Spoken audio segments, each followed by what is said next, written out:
ഇടുക്കിയിലേക്ക് വരുന്ന സഞ്ചാരികൾ തീർച്ചയായും കണ്ടിരിക്കേണ്ട 12 കിടിലൻ സ്പോട്ടുകളാണ് ഞാൻ ഈ വീഡിയോയിലൂടെ പറയാൻ പോകുന്നത്.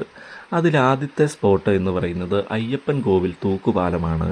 കട്ടപ്പനയിൽ നിന്നും ഏകദേശം 14 കിലോമീറ്റർ അകലെയായിട്ടാണ് അയ്യപ്പൻ കോവിൽ തൂക്കുപാലം സ്ഥിതി ചെയ്യുന്നത്.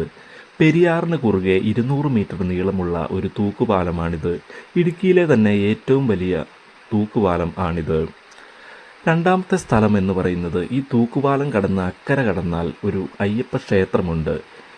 ഇതിൻ്റെ പ്രത്യേകത എന്താണെന്ന് വെച്ചാൽ പെരിയാറിന് നടുവിലായിട്ടാണ് ഈ അയ്യപ്പ ക്ഷേത്രം സ്ഥിതി ചെയ്യുന്നത്. വർഷകാലത്ത് ഭക്തർക്ക് തോണിയിൽ സഞ്ചരിക്കേണ്ടി വരുന്ന ഒരു ക്ഷേത്രം കൂടിയാണ് ഇത്. മൂന്നാമത്തെ സ്പോട്ട് എന്ന് പറയുന്നത് അഞ്ചുരുളി ടണലാണ്. കട്ടപ്പനയിൽ നിന്ന് ഏകദേശം 9 കിലോമീറ്റർ അകലെയായിട്ടാണ് അഞ്ചുരുളി ടണൽ സ്ഥിതി ചെയ്യുന്നത്. ഇരട്ടയാർ ഡാമിൽ നിന്നും ഇടുക്കി ഡാമിൻ്റെ റിസർവോയറിലേക്ക് വെള്ളം എത്തിക്കുന്ന ഒരു ടണലാണിത്. 5 കിലോമീറ്റർ നീളവും 24 അടി വ്യാസവുമുള്ള ഒരു ടണൽ ആണിത്. നാലാമത്തെ സ്പോട്ട് എന്ന് പറയുന്നത് ഇടുക്കി ജില്ലയിലെ കാൽവരി മൗണ്ടാണ്. കട്ടപ്പനയിൽ നിന്ന് ഏകദേശം 14 കിലോമീറ്റർ അകലെയായിട്ടാണ് കാൽവരി മൗണ്ട് സ്ഥിതി ചെയ്യുന്നത്. ആറാമത്തെ സ്പോട്ട് എന്ന് പറയുന്നത് ചീയപ്പാറ വെള്ളച്ചാട്ടമാണ്. നേരിമംഗലത്തു നിന്ന് അടിമാലി റൂട്ടിലാണ് ചീയപ്പാറ വെള്ളച്ചാട്ടം സ്ഥിതി ചെയ്യുന്നത്. നേരിമംഗലത്തു നിന്നും ഏകദേശം 20 കിലോമീറ്റർ അകലെയായി മൂന്നാർ പാതയിലാണ് ചീയപ്പാറ വെള്ളച്ചാട്ടം സ്ഥിതി ചെയ്യുന്നത്. 8 തട്ടുകളിലായി ഒഴുകുന്ന ഒരു വെള്ളച്ചാട്ടമാണിത്. റോഡിൻ്റെ സൈഡിൽ തന്നെ സ്ഥിതി ചെയ്യുന്ന ഒരു വെള്ളച്ചാട്ടമായതുകൊണ്ട് തന്നെ ഈ വെള്ളച്ചാട്ടം കാണാനായി അന്വേഷിച്ച് പോകേണ്ട കാര്യമൊന്നുമില്ല. 1000 അടി ഹൈറ്റിൽ നിന്നാണ് ഈ വെള്ളച്ചാട്ടം ഒഴുകുന്നത്. മൂന്നാറിന് പോകുന്ന സഞ്ചാരികളൊക്കെ തന്നെ ഇവിടെ വണ്ടി നിർത്തി വെള്ളച്ചാട്ടം കണ്ട് ഒരു ചായയൊക്കെ കുടിച്ചതിന് ശേഷം മാത്രമേ മൂന്നാറിന് യാത്ര തിരിക്കാറുള്ളൂ. ചീയപ്പാറ കഴിഞ്ഞിട്ട് ഒരു 2 കിലോമീറ്ററും കൂടെ ദൂരോട്ട് പോയി കഴിഞ്ഞാൽ ഉള്ള ഒരു വെള്ളച്ചാട്ടമാണ് വാളറ വെള്ളച്ചാട്ടം. ദേവിയാർ നദിയിൽ നിന്ന് ഉത്ഭവിക്കുന്ന വെള്ളച്ചാട്ടമാണ് ഈ കാണുന്നത്. ചീയപ്പാറ വെള്ളച്ചാട്ടവും വാളറ വെള്ളച്ചാട്ടവും തമ്മിൽ വലിയ വ്യത്യാസമൊന്നുമില്ല. ഇതും റോഡിൻ്റെ സൈഡിലായി തന്നെ സ്ഥിതി ചെയ്യുന്ന ഒരു വെള്ളച്ചാട്ടമാണ്. ഏഴാമത്തെ സ്പോട്ട് എന്ന് പറയുന്നത് ആനച്ചാലിലുള്ള ഹോട്ട് എയർ ബലൂണാണ്. അഡ്വഞ്ചർ ഇഷ്ടപ്പെടുന്നവർക്ക് ഈ സർവീസ് ഉപകാരപ്പെടുത്താം. അടുത്ത കിടു പ്ലേസ് എന്ന് പറയുന്നത് മൂന്നാർ ഗ്യാപ്പ് റോഡാണ്. മൂന്നാറിൽ നിന്ന് മൂന്നാർ ദേവികുളം പൂപ്പാറ റൂട്ടിലാണ് മൂന്നാർ ഗ്യാപ്പ് റോഡ് സ്ഥിതി ചെയ്യുന്നത്.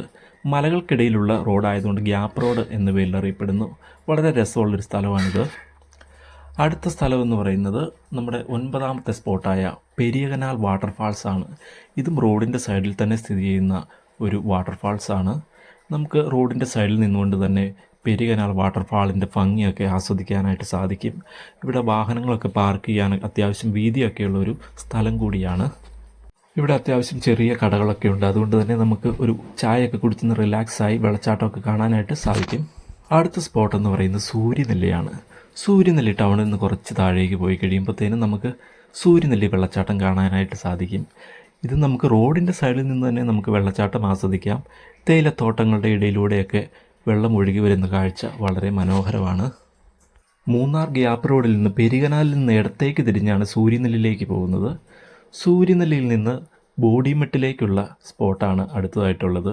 സൂര്യനെല്ലിയിൽ നിന്ന് ഏകദേശം 12 കിലോമീറ്റർ അകലെയായിട്ടാണ് ബോഡിമെട്ട് സ്ഥിതി ചെയ്യുന്നത്. ഇടുക്കി തമിഴ്നാട് ബോർഡറാണ് ബോഡിമെട്ട്. ഒത്തിരി കാഴ്ചകളൊക്കെയുള്ള വ്യൂ പോയിൻറ്റുകളൊക്കെയുള്ള ഒരു സ്ഥലം കൂടിയാണ് ബോഡിമെട്ട്. നല്ല മഞ്ഞുള്ള സമയങ്ങളിലൊക്കെ വ്യൂ പോയിൻറ്റുകളിൽ നിന്ന് നമുക്ക് കാണാവുന്ന കാഴ്ചകളൊക്കെ പരിമിതമായിരിക്കും. നമ്മുടെ ലാസ്റ്റ് സ്പോട്ട് എന്ന് പറയുന്നത് 12ാമത്തെ സ്പോട്ട് ആനയിറങ്കൽ ഡാമാണ്. ഇടുക്കി ജില്ലയിൽ മൂന്നാറിൽ നിന്നും 22 കിലോമീറ്റർ അകലെ ചിന്നക്കനാൽ ശാന്തമ്പാറ പഞ്ചായത്തുകളിലായി പന്നിയാർ പുഴയിൽ നിർമ്മിച്ച അണക്കെട്ടാണ് ആനയിറങ്കൽ അണക്കെട്ട്. ഒരു വശം വനമേഖലയാണ്, മറ്റ് വശങ്ങൾ ടാറ്റയുടെ ടീ പ്ലാന്റേഷനുകളുമാണ്. അപ്പോൾ സുഹൃത്തുക്കളെ, വീഡിയോ ഇഷ്ടപ്പെട്ടു കഴിഞ്ഞാൽ ദയവായി ലൈക്ക് ചെയ്യുക, കമൻറ്റ് ചെയ്യുക.